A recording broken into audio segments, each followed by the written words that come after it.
descortinando o Apocalipse 5, Jesus no meio das igrejas, ou dos candeeiros de ouro. Já estamos dando uma dica, porque Jesus deu, no capítulo 1, verso 20, que os candeeiros são as igrejas, e as estrelas são os anjos das igrejas, e os anjos das igrejas são os seus líderes, são os seus pastores. Alguém dirá, mas não é anjo literal? Não, não é anjo literal, porque a mensagem entregue a eles mostra claramente que são humanos, porque são cheios de falhas, é isso que a gente vê. Bom, os textos básicos para a mensagem de hoje encontram-se nos capítulos 2 e 3 de Apocalipse. Nós não vamos lê-lo agora, nós vamos explanar de um modo geral, vamos apresentar os tópicos e vamos ilustrar com os textos, para que você compreenda. E se você tiver vontade, você a partir dali, você poderá examinar todos eles. No material, se você quiser receber, tem todos os textos. Então você poderá ver, tem as indicações e os textos completos, tem quadros mostrando aquilo que vamos falar. Então, eu queria que você compreendesse essas coisas. Todas as cartas que Jesus mandou, Ele o mandou aos pastores das igrejas, das 7 igrejas, para que os pastores comunicassem às suas igrejas. Você pode examinar e conferir isso, checar, vamos ver. Eu não me incomodo se você disser, eu vou anotar para checar, para ver se isso é verdade, para ver se o que o pastor Miranda está falando está de acordo com a Bíblia. Eu preciso que você faça isso, eu gosto que você faça isso, é importante que você faça isso, é importante que o ser humano examine. Nós estamos vivendo na era da pós-verdade, onde as fake news, as mentiras, as manipulações são abundantes. É preciso que você crie as suas próprias raízes, e você só fará isso se você examinar, porque aí você será convencido mesmo, porque examinou e porque Deus lhe ajudou. E é isso que você precisa, é isso que eu preciso. Então todas as cartas foram enviadas aos pastores para que esses comunicassem às suas igrejas. Exemplo, Apocalipse capítulo 2, verso 1. Ao anjo da igreja de Éfeso escreve. Mas todas as outras 6 igrejas, além dessa, compondo as 7, todas elas foi ao anjo da igreja que está em Éfeso, em Esmirna, em Pérgamo, em Tiatira, em Sardes, em Filadélfia, em Laodiceia. São as 7 igrejas. Todas elas foram direcionadas do mesmo modo. Mas, meus queridos, nós estamos falando de 7 igrejas. 7 igrejas. E as 7 igrejas, né, traz para nós uma necessidade de irmos ao simbolismo dos números, senão ficaríamos literalmente em 7 igrejas. E havia muitas outras igrejas além dessas 7, mas eram 7 igrejas. Por exemplo, Colossenses, Tessalonicenses, não estão aí, são só exemplos, né? As igrejas de Jerusalém, da Antioquia também não estão aí, mas são 7 igrejas. Por quê? É preciso ir e relembrar a simbologia dos números, e o número 7 está aqui, ó, indicado, ó. O número 7 simboliza aquilo que é completo, que é perfeito, não uma perfeição moral ou espiritual, porém aquela que atingiu o seu potencial maior, o seu máximo. O número 7 pode ser aplicado tanto a Deus quanto ao adversário de Deus, ao diabo. Eu vou só dar então exemplos. Tem um quadro aí, ó. Esse quadro você pode receber com todas as indicações que aparece o número 7 no livro de Apocalipse. Mas vou destacar 7 olhos e 7 chifres do Cordeiro, que representa Jesus. É Jesus Cristo, o Cordeiro de Deus, que tira o pecado do mundo. Está no capítulo 5, verso 6. Então ali traz, neste texto aqui traz os 7 chifres do Cordeiro e os 7 olhos do Cordeiro, mostrando poder e conhecimento. Apocalipse 5, verso 6. 7, número do que é completo. Mas nós vamos encontrar no capítulo 12, verso 3, 7 cabeças no dragão.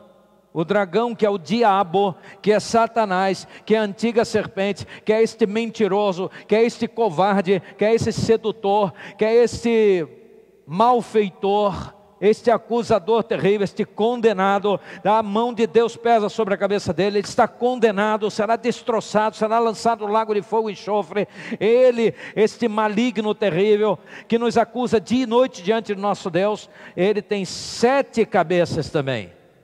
Tem 7 cabeças, e ele tem 7 diademas, ou 7 coroas, uma para cada cabeça, e não tem nada de santidade, nada de perfeição moral nisso. É isso que eu queria que você compreendesse. Então está provado por A mais B, que o 7 não significa perfeição moral, ou espiritual, mas simplesmente aquilo que é completo, aquilo que atingiu o seu potencial máximo, é isso que simboliza o número 7. Também precisamos nos reportar a simbologia das figuras. 7 candeeiros de ouro, 7 candeeiros de ouro, então são 7 candeeiros, mas vamos antes entender a diferença que há entre candeeiro, candelabro e castiçal. Candeeiro, candelabro e castiçal, está aqui registrado, e você tem um candelabro. Um candelabro é um castiçal com vários braços, múltiplas velas, diferente de um candeeiro que sustenta apenas um único braço, podendo ser comparado a um abajur. O papel do candeeiro é iluminar, afastar as trevas, a escuridão, tendo a mesma função de muitos candelabros ou castiçais. De muitos, não de todos. Por quê? Porque existem candelabros que têm significado espiritual, como vamos ver. A menorá, por exemplo. Em Êxodo 25, 31, nós vamos encontrar Deus mandando Moisés fazer o candelabro de ouro puro batido, né? Então, para simbolizar a sua presença. Ele não tinha a finalidade de iluminar o ambiente, de ornamentar o ambiente, mas demonstrar a presença de Deus. Então a diferença entre as peças, que são o castiçal, o candeeiro e o candelabro. O castiçal ou candeeiro, ou seja, castiçal e candeeiro é a mesma coisa. Se distingue do candelabro por uma questão numérica. Pois enquanto o castiçal ou candeeiro comporta somente uma vela, o candelabro possui várias. Então, aí está a diferença. A palavra de Deus diz que Jesus andou no meio dos candeeiros, mas tem muitas traduções que trazem castiçais, que trazem candelabros. E aí fica um pouquinho confuso, mas o que diz a palavra de Deus é que ele andou no meio dos candeeiros. Vamos ver uma figura que demonstra um candelabro ornamental. Lindo candelabro, você está vendo aí, é um candelabro ornamental. A seguinte é também um candelabro ornamental, lindo, riquíssimo. Isto não é um candeeiro, é um candelabro. Agora vamos ver um candelabro com sentido espiritual. Está aí, olha, é a menorá, tem de 7 e tem de 9 braços. Um no meio e do lado, às vezes 4 e 4 ou 3 e 3. A maioria absoluta, um no meio, 3 e 3. Mas existe o que tem 4 e 4 em ambos os lados. Castiçal, candeeiro, com um só foco luminoso, como vela ou lâmpada, foi um elemento determinante na decoração das casas. Existem centenas de modelos, chama-se castiçal apenas quando é um encaixe para uma vela. Para 2 ou mais é chamado de candelabro. Agora está aí o exemplo de um candeeiro ou um castiçal. Olha só que bonitinho na parede. Está ali para iluminar, não é para simplesmente enfeitar, nem com significado espiritual. É para iluminar. A igreja está no mundo para iluminar. Agora um castiçal ou candeeiro, um pouquinho diferente, uma haste, também com a finalidade de iluminar o ambiente. É o papel da igreja no mundo. Agora um candeeiro antigo a petróleo, lindo, lindo também, com a finalidade de iluminar, somente esta. E um candeeiro a petróleo agora modernizado, eletrificado. Você está aí com um candeeiro. Outro candeeiro, um de mesa. Você tem outro exemplo de um candeeiro de mesa. E agora, finalmente, você tem a figura ou a gravura de Jesus no meio dos 7 candeeiros de ouro. Será que eu estou correndo muito? É muita informação, sei, mas nós estamos só no início. Você tem a oportunidade de depois ouvir novamente, conferir. É bom, esse trabalho é bom, ele é edificante, ele constrói. Jesus no meio dos 7 candeeiros de ouro. Mas vamos seguir. Que são os candeeiros de ouro? O próprio Jesus ensinou, ele revelou no capítulo 1, verso 20, os candeeiros de ouro são as 7 igrejas da Ásia. Então são essas 7 igrejas que já foram citadas: Éfeso, Esmirna, Pérgamo, Tiatira, Sardes, Filadélfia e Laodiceia. São essas 7 igrejas. Então as igrejas e os candeeiros, gravem isso, as igrejas e os candeeiros existem no mundo para produzir luz, para produzir iluminação. Eles estão no mundo para iluminar o mundo. Nós somos a luz do mundo. A igreja é a luz do mundo. A igreja tem que se santificar. A igreja tem que pedir perdão dos seus pecados. A igreja tem que olhar para Jesus. A igreja tem que pregar os interesses do reino de Deus e não os seus interesses, para o seu líder ficar bilionário e ter aviões, frotas, e governar, entrar na política, formar partido político, eleger deputados, senadores e vereadores e governadores e políticos de um modo geral. Ter influência, não é este o papel da igreja. Jesus disse: o meu reino não é deste mundo. Então a igreja tem que se santificar, senão ela não ilumina, ela escurece. A igreja, o candeeiro, está no mundo para iluminar. Bom, isso foi uma introdução, ok? Eu espero que tenha ficado claro na mente de todos que estão participando. Eu espero sinceramente isso, porque agora nós vamos entrar no esboço, no corpo da mensagem. Eu vou tentar facilitar, porque é grande, e você já percebeu que nós não lemos o texto bíblico, são 2 capítulos, capítulo 2 e capítulo 3, mas nós vamos trabalhar com eles passo a passo, para facilitar o seu entendimento. Cada carta se divide em 8 partes, 8 partes muito distintas, e é isso que nós vamos ver. O esboço trata dessas partes, vamos lá. 1/8, parte 1/8, Jesus se apresenta às suas igrejas. Em todas elas Jesus se apresenta. Ao anjo que está na igreja tal, diz aquele que tem a espada aguda de 2 gumes, é uma apresentação. Diz aquele que anda no meio dos candeeiros de ouro. Diz aquele que foi morto, mas reviveu. Diz aquele que tem a chave de Davi, que fecha e ninguém abre, é isto? Então essa apresentação. Aí vamos ao parte 2.8, Jesus conhece suas igrejas, eu conheço as suas obras, todas elas. 3.8, Jesus aponta as virtudes de suas igrejas, ele anda no meio das igrejas, ele conhece as igrejas e ele aponta as qualidades, aponta as virtudes. 4.8, Jesus compreende os problemas de sua igreja, ou de suas igrejas.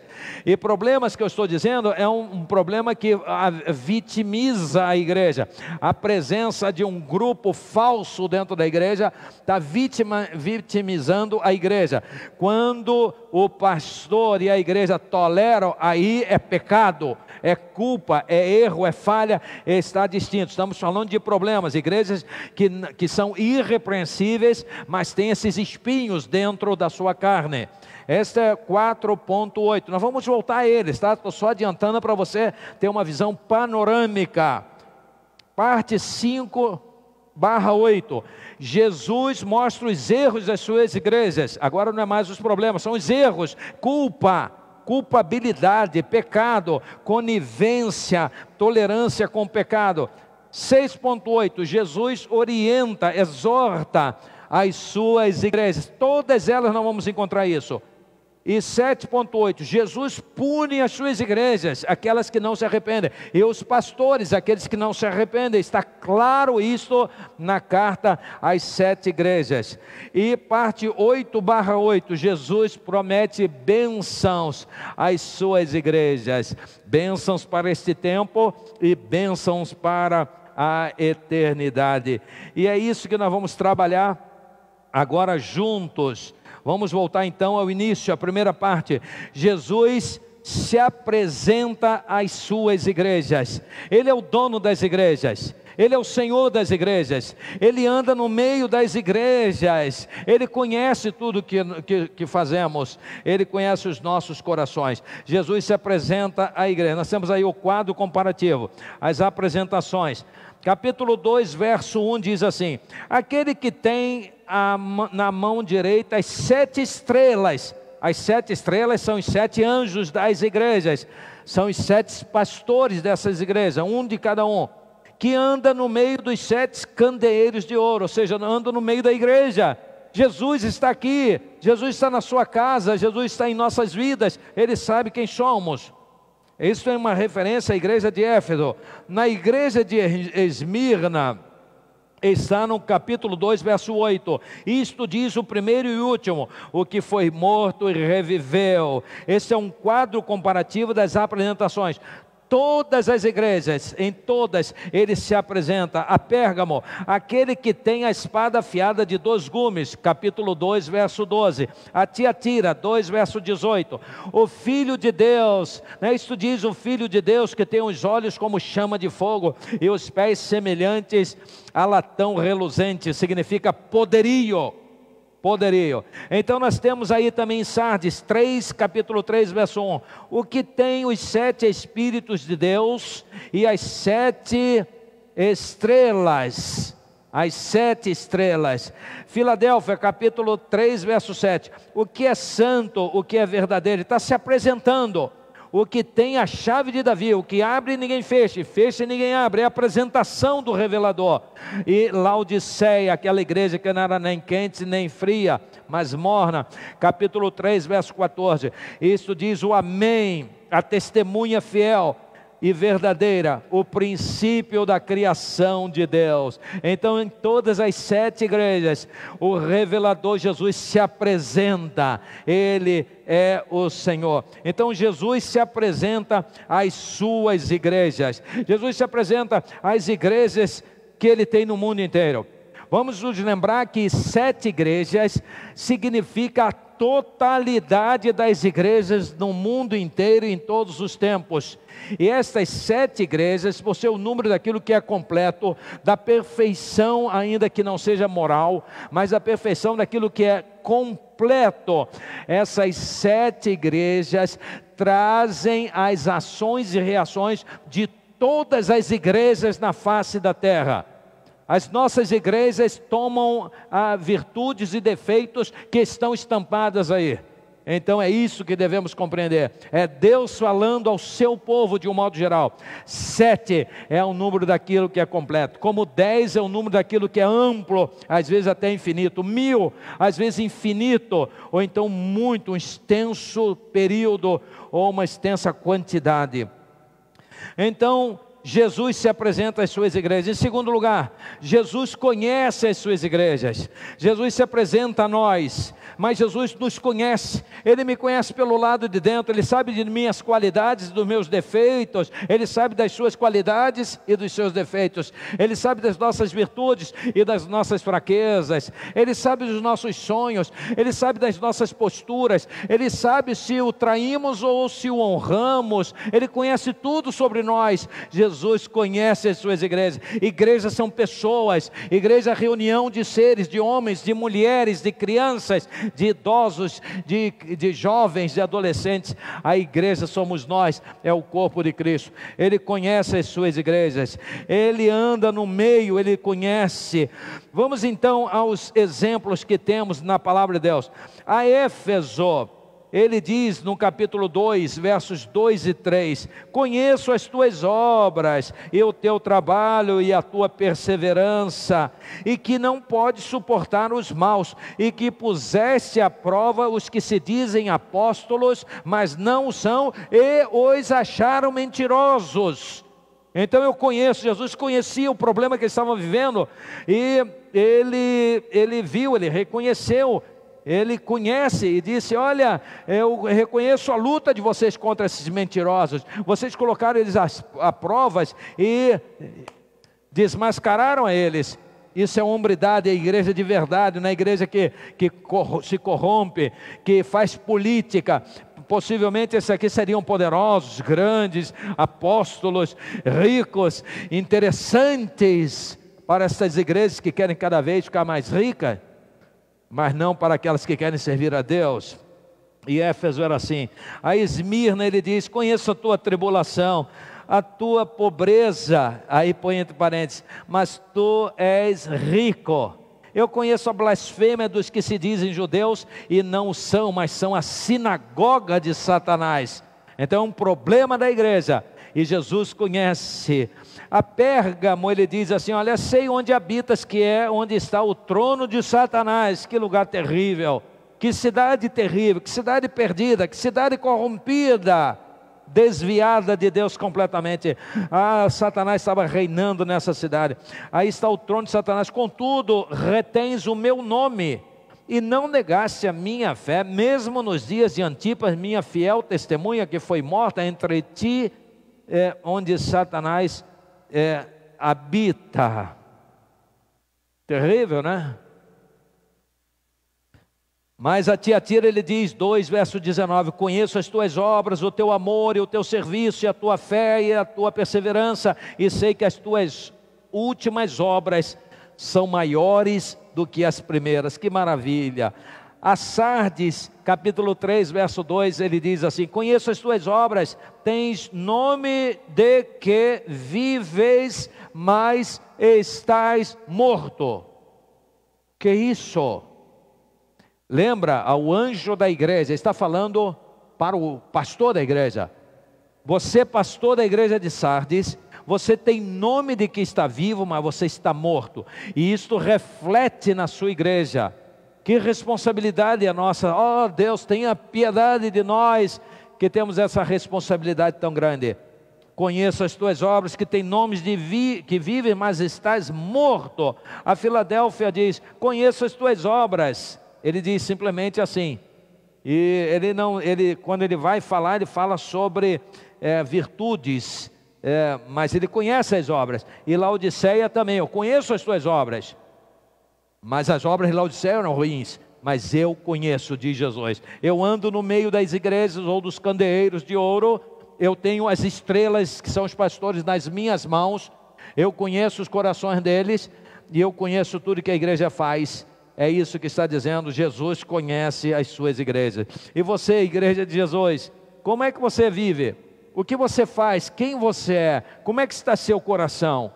Jesus conhece a mim, conhece a você.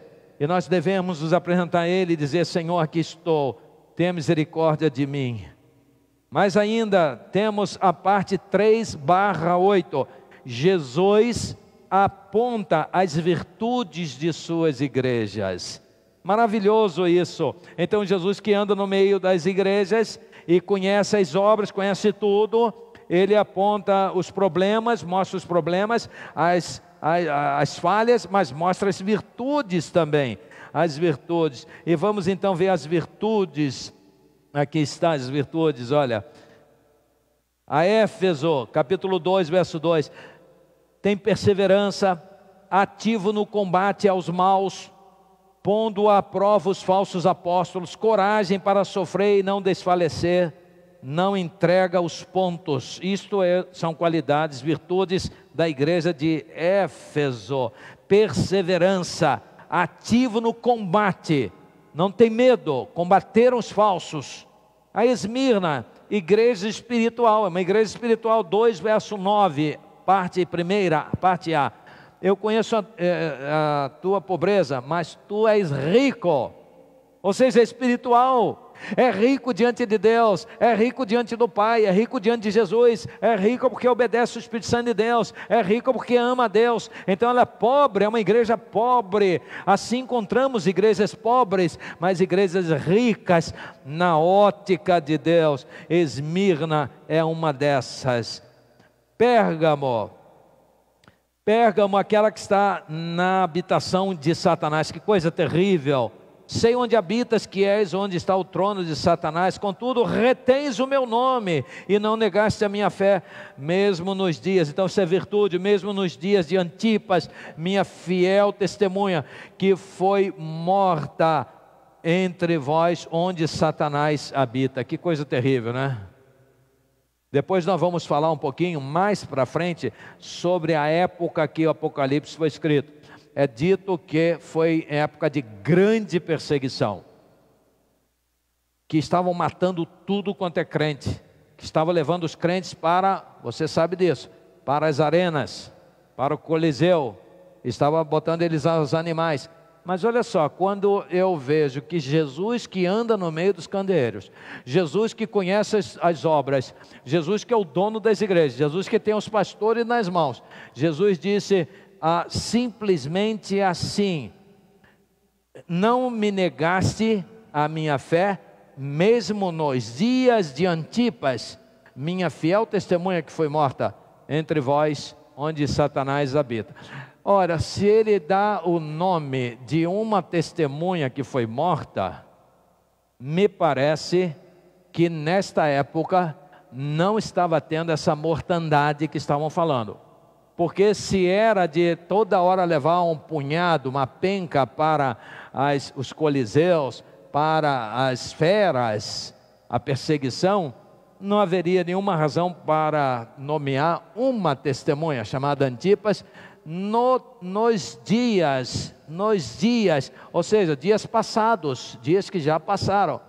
No tempo houve realmente esse problema, mas parece-me um caso isolado. Agora, o livro de Apocalipse, ele revela uma batalha para o futuro. É a guerra de Deus contra o diabo, contra esse sistema chamado de Grande Babilônia, que domina o mundo com prostituição, com mentira. Guerra, Deus guerreando. E haverá muito isso sim, aí sim. Mas neste tempo não me parece que as perseguições eram tão grandes. Daqui para frente nós vamos mencionar um outro caso que vai deixar isso também mais claro em nossas mentes. Ainda que a maioria dos eruditos diga que havia grandes perseguições, como Ray Summers, por exemplo, e muitos outros dizem que havia grande perseguição aos crentes.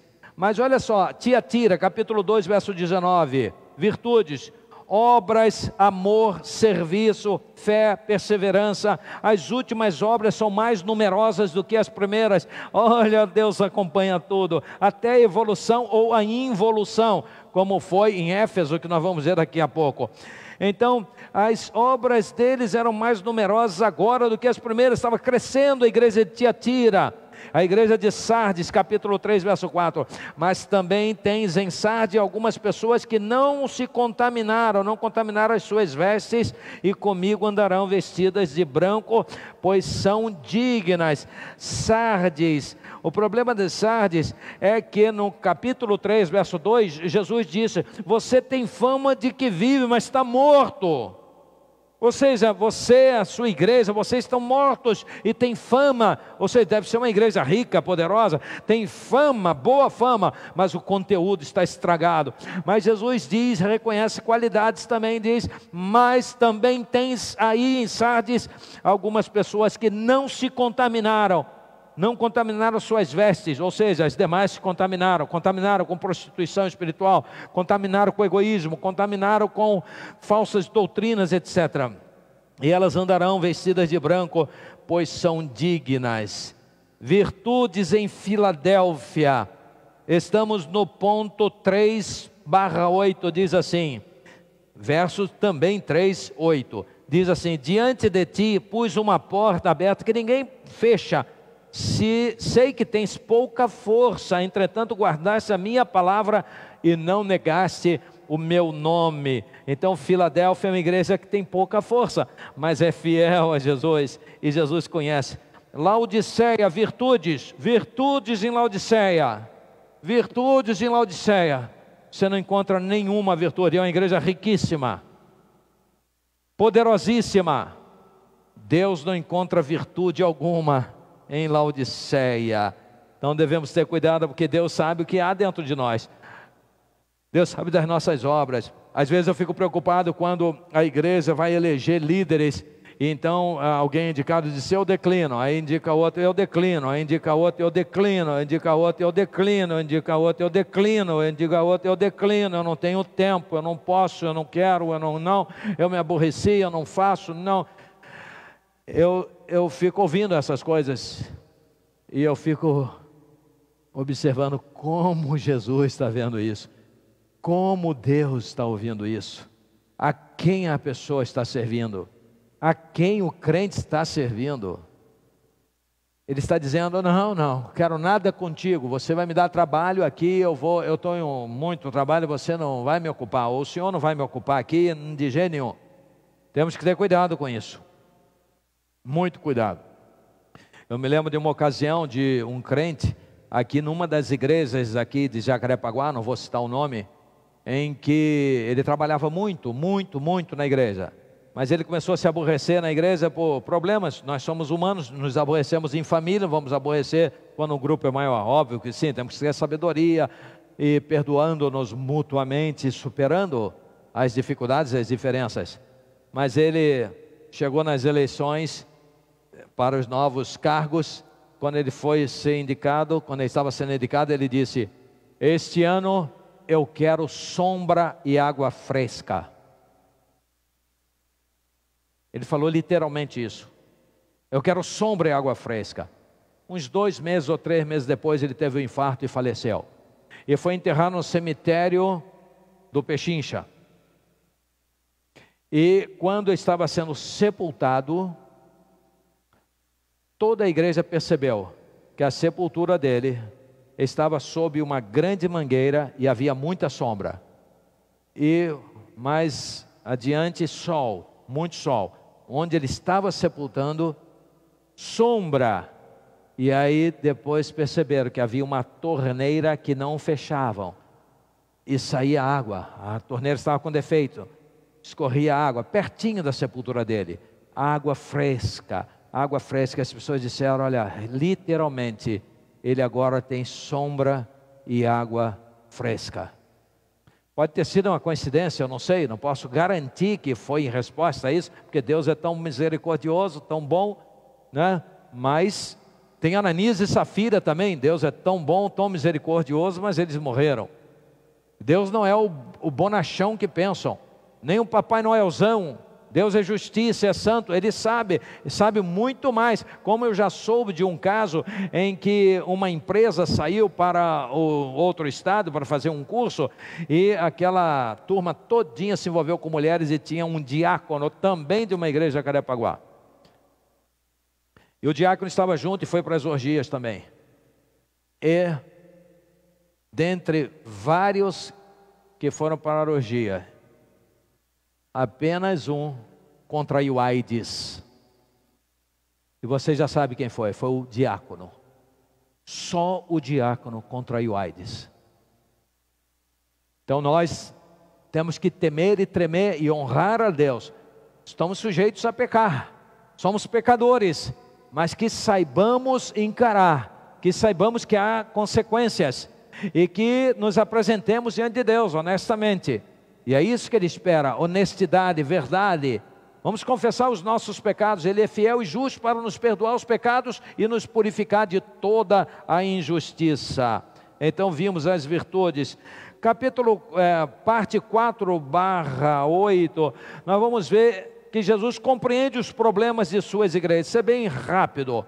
Problemas da igreja nós vamos encontrar em Esmirna. Não que as outras não tivessem problemas, mas as outras tinham problemas, mas elas muitas das vezes participaram. Éfeso, por exemplo, tinha problemas, e ela combateu combateu contra os problemas.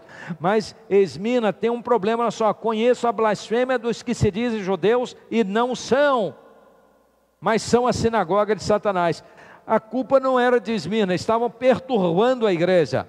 Eles estavam ali tentando frear o crescimento da igreja, tentando emperrar a obra da igreja. Há crentes que fazem assim. E nós vemos que Deus vê como um problema da igreja, não como um pecado do pastor ou da igreja que o servia, mas essas pessoas estavam ali perturbando a igreja de Jesus. Há problemas terríveis. Há problemas, por exemplo, com a presença dos nicolaítas, com os que seguem a doutrina de Jezabel ou de Balaão. Mas Jesus disse que eles tinham problemas, eles tinham pecado, a igreja e o pastor, porque tolerava essa gente. É diferente, eles toleravam e passa a ser pecado. Então agora, parte 5/8. Vamos ver essas coisas. Jesus mostra os erros de suas igrejas. São pecados, são erros de suas igrejas. Em Éfeso, uma igreja tão maravilhosa, tão abençoada, diz assim, capítulo 2, verso 4: tenho, porém, contra ti que deixaste o teu primeiro amor.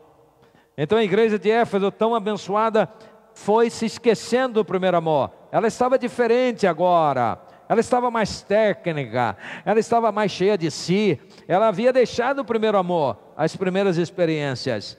Esmirna, não há nenhum registro de erro, de pecados cometidos pela igreja. É uma igreja que busca a santidade. Esmirna é um grande exemplo.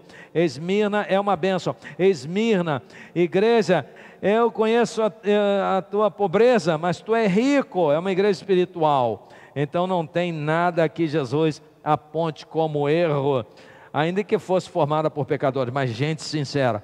Em Pérgamo tem erro. Olha só, capítulo 2, versos 14 e 15. Todavia, tenho algumas coisas contra ti. Olha só, tens aí os que seguem a doutrina de Balaão, o qual ensinava Balaque a lançar tropeços diante dos filhos de Israel, levando-os a comer das coisas sacrificadas aos ídolos e praticar prostituição. Então, essa igreja tem problema. Tiatira, capítulo 2, versos 20 e 21. Tenho contra ti que tolera Jezabel, mulher que se diz profetiza. Com o seu ensino, ela engana os meus servos, seduzindo-os a se prostituírem e a comerem das coisas sacrificadas aos ídolos. Verso 21. Dei-lhe tempo para que se arrependesse, mas ela não se arrependeu. Sardes 3, verso 2. Sê vigilante, confirma o restante que estava para morrer, pois não tenho achado as tuas obras perfeitas diante do meu Deus. Problemas em Sardes. Filadélfia, tal como Esmirna, Jesus não encontra problemas, pecados nessa igreja. Ainda que seja formada por pecadores, eram pecados naturais que eles confessavam, não era um pecado institucional que comprometia a saúde da igreja e a honra de nosso Deus. Laodiceia, capítulo 3, verso 15. Conheço as tuas obras, que nem és frio nem quente. Quem dera fosse frio ou quente. Verso 17. Dizes, rico sou, era uma igreja rica. Rico sou, estou enriquecido, e de nada tenho falta. Mas não sabes que és um coitado, e miserável, e pobre, e cego, e nu. Que coisa terrível. A igreja rica, para Deus, ela é miserável, ela é pobre, ela é cega, ela é nua. Então, esta é a situação. Deus conhece os nossos pecados. Nós devemos dizer, ó Deus, eu sei que o Senhor conhece os meus pecados. O Senhor conhece as minhas fraquezas. Há fraquezas que nem eu mesmo sei, eu não tenho domínio sobre elas. Então, Senhor, mostra-me e me lava por dentro. Me lava com o sangue do Teu Filho Jesus. Me purifica dos meus pecados, Senhor. O Senhor é aquele que sara todas as nossas enfermidades e perdoa todas as nossas iniquidades. O Senhor é aquele que afasta para longe de nós, as nossas transgressões. Assim como o Oriente está longe do Ocidente, assim o Senhor afasta para longe de nós as nossas transgressões, Senhor. Então lava-me completamente. E quando fizermos isso, Deus vai nos abençoar, porque Ele vê um coração sincero. Um coração contrito não desprezará o Senhor nosso Deus. Vamos nos apresentar a eles honestamente. Às vezes a gente se apresenta tão bonitinho, né, como se não tivéssemos pecado, fôssemos gente muito boa, corretinha. Não, vamos abrir o jogo. Se a gente fizer um jogo da verdade, para mostrar o que somos realmente, o que temos feito, o que fazemos quando tomamos uma fechada no trânsito? É uma boa pergunta. O que fazemos quando descobrimos que alguém está falando mal de nós por trás? O que fazemos quando damos uma topada? O que fazemos quando temos a oportunidade de corromper ou ser corrompidos? O que fazemos quando chega uma mala de dinheiro? O que fazemos quando alguém nos convida para uma orgia? O que fazemos com aquilo que passa diante de nossos olhos? Tudo isso Deus vê. E às vezes a gente vai vivendo, tocando a vida de forma tão bonitinha, né? Põe uma roupinha bonita, põe uma maquiagem, ou se veste e se apresenta com segurança, mas o conteúdo não está legal. Se a gente tivesse a coragem de se encontrar e realmente em Cristo Jesus promovermos um chamado jogo da verdade, vamos abrir nossos defeitos, vamos abrir nossos pecados. Precisa do sangue de Jesus correndo, precisa do sangue do Cordeiro correndo, porque senão o ambiente vai ficar sujo. Porque quando um começar a falar, o outro começar a também acrescentar aquilo que ele fez, e o outro também, a gente vai dizer: meu Senhor, é desse jeito? Ó Deus, é assim? Não, agora você fala os seus também. Aí diz: Senhor, não somos dignos, nós precisamos de Ti, precisamos do sangue. Isto é perdão, isto é cura interior. Isso é começar com poder, porque é o poder do sangue do Cordeiro que nos purifica de todo o pecado. E quando os pecados são quitados, nós somos enriquecidos por Deus. E Ele nos dá unção e poder para seguir a caminhada. Então Jesus mostra os erros de suas igrejas. Parte 5, 8. Agora parte 6, 8. Jesus orienta as suas igrejas. Ele está no meio das igrejas, Ele tem os pastores nas mãos, Ele conhece as obras de todas, Ele aponta os problemas, Ele aponta os pecados, os erros, mas Ele exorta, Ele orienta, Ele aconselha. Que maravilha! É Deus, é Deus, é Deus com todo o poder. Jesus está à direita do Pai, tem todo o poder meu Pai me deu na terra como no céu. Então Ele agora vem e nos aconselha. Então vamos comer o conselho, vamos absorver os conselhos que Ele deu a essas igrejas, que elas se aplicam a nós. Esses conselhos servem para nós. Ele orienta as suas igrejas. Vamos então ver essas recomendações que Ele faz. A Éfeso, aquela que perdeu o seu primeiro amor, deixou o seu primeiro amor, uma boa igreja, mas deixou o seu primeiro amor. Lembra-te de onde caíste, arrepende-te e pratica as primeiras obras. É o conselho que Ele dá. Então Ele está dizendo: ei, pare para pensar, pare e analise o caminho. Vocês estavam vivendo tão bem, mas agora se desviaram. Vocês caíram para um lado que não deviam.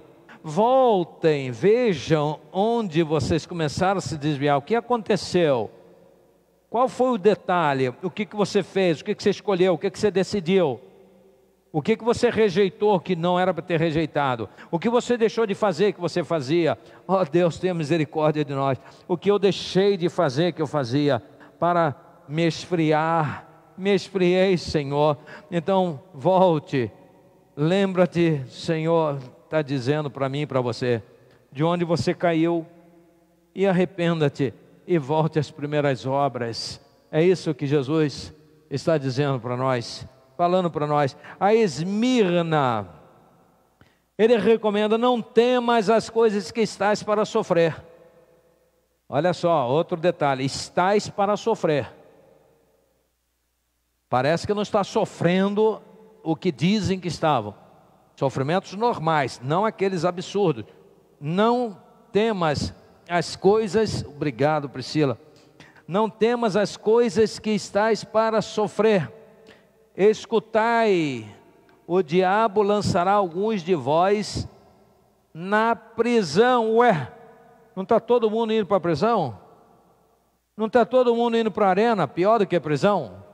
Não está todo mundo sendo degolado pelas feras? Não está todo mundo sendo destroçado?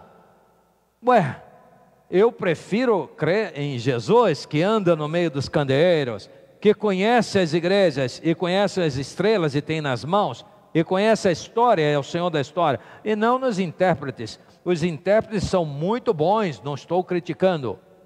Dá licença um pouquinho para eu beber uma aguinha.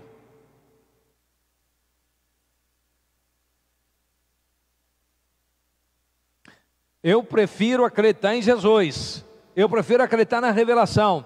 Ele está dizendo, não temas as coisas que estáis para sofrer, escutai, o diabo lançará alguns de vós na prisão para que sejais provados, e tereis uma tribulação de 10 dias, é um tempo importante, 10.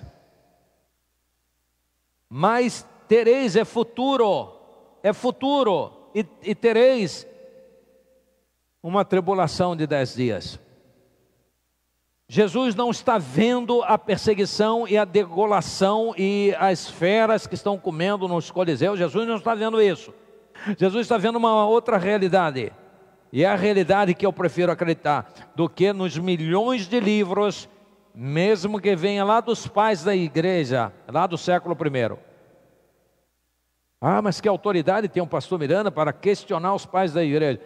Eu tenho autoridade do estudo da palavra de Deus. Eu tenho autoridade da palavra de Jesus Cristo. Eu tenho autoridade porque eu me fio na revelação de Deus. Ah, mas o pai da igreja fulano de tal disse isso, problema dele. Se ele falou muitas coisas boas, maravilha, glória a Deus. Se ele falou coisas erradas, é porque ele não sabia. Ele não viveu com Jesus também, ele viveu 100 anos depois. Por que ele vai saber mais do que nós? Nós temos mais recursos do que ele para investigar, para checar, para conferir. É isso. Não vamos achar que não. A palavra de Jesus está dizendo: escutai, o diabo lançará alguns de vós na prisão para que sejam provados e tereis uma tribulação de 10 dias. Agora Pérgamo diz: arrependa-te, é o conselho. Pois senão em breve virei a ti e contra eles batalharei com a espada da minha boca. É interessante em algumas coisas, porque pode ver que Pérgamo tem os que seguem a doutrina de Balaão, né? E Jesus está dizendo que vai combater contra eles. Olha só, presta atenção, esses caras estão dentro da igreja, eles são um tumor dentro da igreja. Mas eles eram tolerados, e aí está o problema da igreja. E Jesus vai vir e não vai lutar contra a igreja não, nem contra o pastor não, vai lutar contra esses caras. Mas por que isso é uma aflição para a igreja? Porque mesmo quando a pessoa é um pecador dentro da igreja, ou se é um grupo baderneiro dentro da igreja, se acontecer uma tragédia contra eles, todos nós sentimos dor. Ninguém bate palma ou solta balões de gás porque um ímpio que estava dentro da igreja foi morto. A gente sente a dor, a gente não queria aquilo, e Deus conhece aquilo que somos, e conhece os nossos corações. Então, eles estarão sendo punidos, esses que estão fazendo essa coisa tão ruim dentro da igreja. Arrependa-te, pois, senão em breve virei a ti e contra eles batalhei. Mas por que arrepende-te está falando para o pastor? Virei contra eles, não é contra o pastor. É engraçado, por quê? Porque o pastor estava tolerando. Então o pastor tinha que fazer a sua parte, se arrepender, porque Deus, ele tinha que se arrepender e ele combater, e ele ensinar, e ele corrigir. Aí sim Deus aprovaria a igreja. Mas se você, pastor, não combater, eu vou vir e vou guerrear, vou pesar minha mão sobre eles. E você é culpado, porque você não fez. É muito sério. É muito sério. Batalharei com a espada da minha boca. Tiatira, o que tendes? Olha a recomendação de Jesus. Retende-o até que eu venha. Maravilha, Tiatira. Sardes, sê vigilante e confirma o restante que estava para morrer. Olha só. Lembra-te, pois, do que recebeste e ouviste e guarda-o e arrepende-te. Essa é a recomendação que é dada a Sardes. Filadélfia não tem nenhuma recomendação, porque ela está andando na presença de Deus. E Laodiceia, aquela igreja que não é quente nem fria, é morna. 3 verso 18. Aconselho-te que de mim compres ouro, porque ele disse que era rico. Não tenho falta de coisa nenhuma, mas você é um miserável, um pobre, coitado. É um cego nu. Eu sugiro que você compre ouro refinado no fogo para que te enriqueças de verdade. Esse ouro refinado no fogo é espiritual. São as virtudes do reino de Deus, de Jesus. E vestes, vestes brancas para que te vistas, porque estás nu. E não sejas manifestada a vergonha da tua nudez. E colírio, porque é cego, você está cego. Colírio, para ungires os teus olhos, a fim de que vejas. Eu repreendo e castigo a todos quanto amo. Sê, pois, zeloso e arrependa-te. Então é a recomendação a Laodiceia. Agora estamos chegando ao final. São 8h30, quase 8h29 naquele relógio. 8h20, 27 aqui no meu. Diz assim: Jesus pune as suas igrejas. É a penúltima parte. Jesus pune as suas igrejas.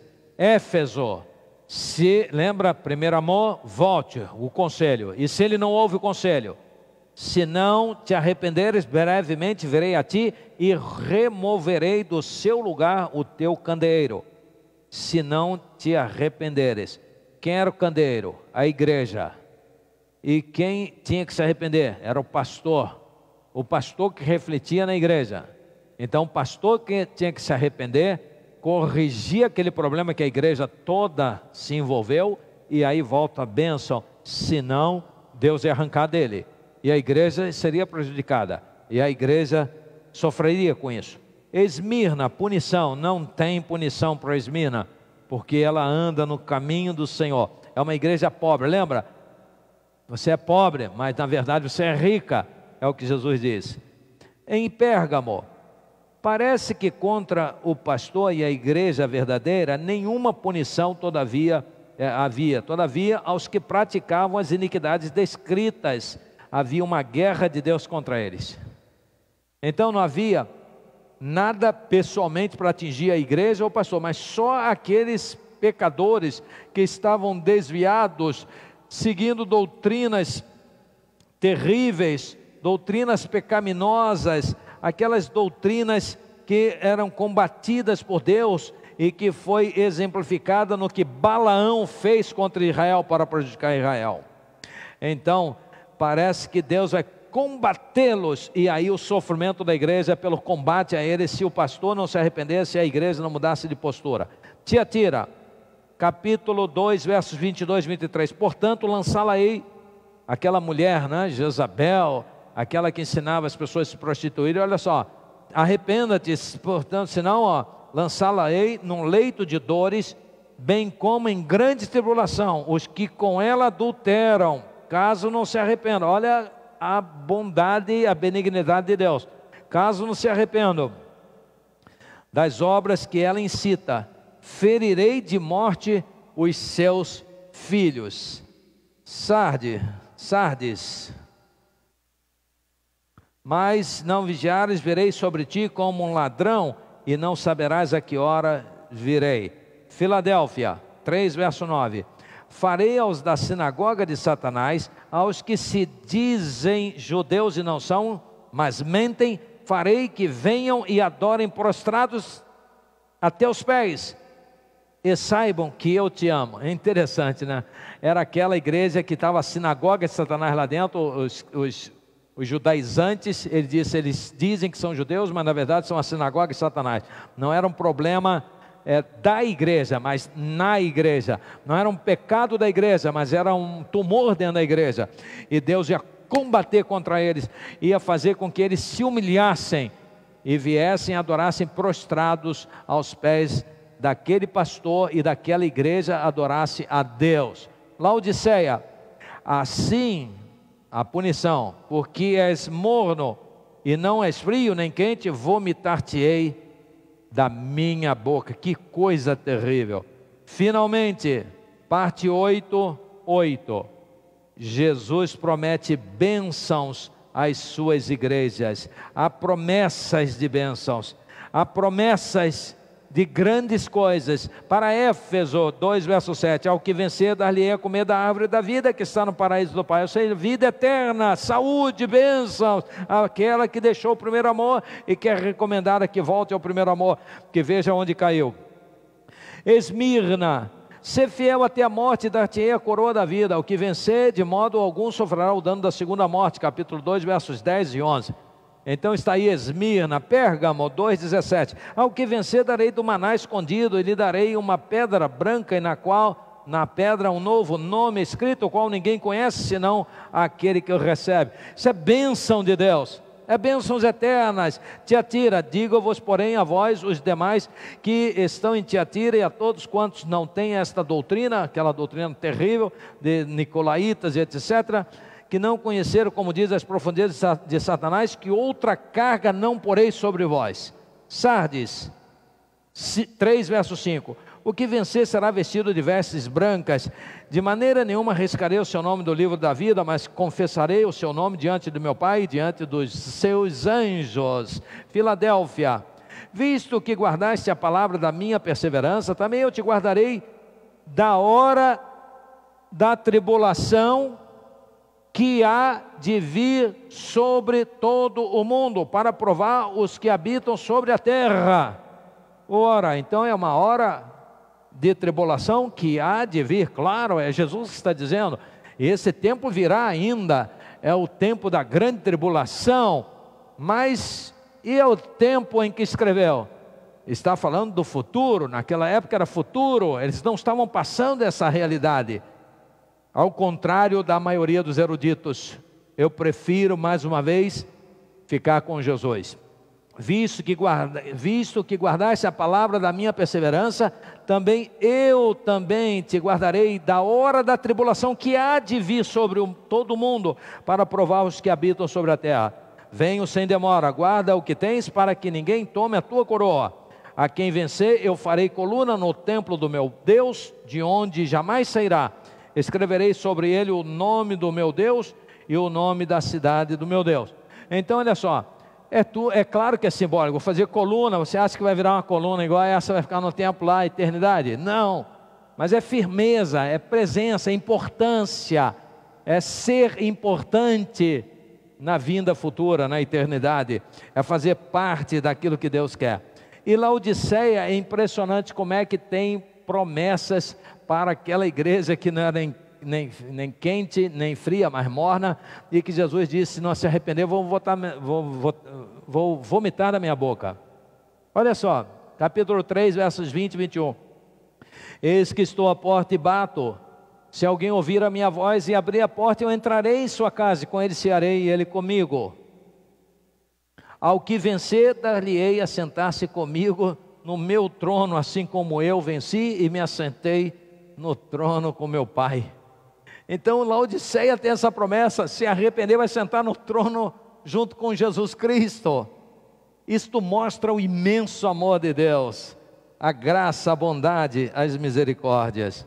E agora, concluindo, as 7 igrejas representam todas as igrejas da face da terra, e as 7 estrelas, todos os seus pastores, a quem são direcionadas as cartas para que fossem transmitidas às igrejas. 2. Jesus anda no meio de suas igrejas e sabe tudo o que estamos fazendo. 3. Jesus corrige a quem ama e sugere o arrependimento para quem se desviou. 4.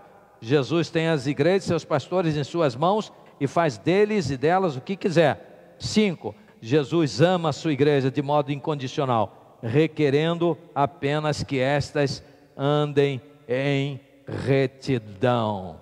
Você e eu somos a igreja de Jesus. Você e eu vivemos num mundo onde está o trono de Satanás, onde Satanás habita. Há uma guerra, uma batalha, há muitas mentiras, há muitos enganos, mas a palavra de Deus é viva e ela permanece para sempre. Ela continua e continuará sendo luz para os nossos caminhos. Escondi a tua palavra no meu coração para não pecar contra ti. Quero te conhecer, Pai. Não quero fazer o que o mundo faz. Jamais quero repetir essa maldita frase que eu faço porque todo mundo faz. Porque eu não quero me condenar, me autocondenar, dizendo que eu sigo o diabo, que é aquele que domina o mundo jaz no maligno. Eu quero te seguir, Senhor. Eu quero olhar nos teus olhos. Eu quero receber do teu Espírito Santo capacidade. Eu quero ser uma bênção. Eu quero estar junto a ti. Eu quero olhar nos teus olhos. Eu quero frutificar. Eu quero ser uma bênção. Eu faço parte do teu corpo. Eu sou a igreja. Ensina-me o caminho que eu deva andar, Senhor. Perdão se eu já cometi pecados, e eu sei que cometi. Perdão, Senhor. Perdão se eu me desviei na caminhada. Afrouxei, Senhor, e acabei esfriando. Perdão, Senhor. Ajuda-me, ajuda-nos, socorre-nos como igreja. Lava-nos com o sangue de Jesus. Dá-nos um espírito de verdade. O mundo vive na pós-verdade, mas não, nós não. Nós temos a Jesus que é o caminho e a verdade e a vida. Te amamos, ó Deus, te amamos, Jesus. Encha-nos com a tua presença. Nesse instante nós vamos orar. Vamos agradecer a Deus, porque Ele anda no nosso meio, através do seu Filho. Vamos agradecer a Ele, porque Ele aponta os nossos erros. Vamos agradecer a Deus e a Jesus, porque Ele nos aconselha e porque Ele espera o nosso arrependimento. E nos faz promessas tão lindas, como fez aquela igreja que não era nem quente e nem fria, mas morna, a qual Ele ameaçou vomitar da sua boca se não se arrependesse, mas que fez tão lindas promessas, assentar-se no meu trono, assim como eu sentei no trono junto ao meu Pai.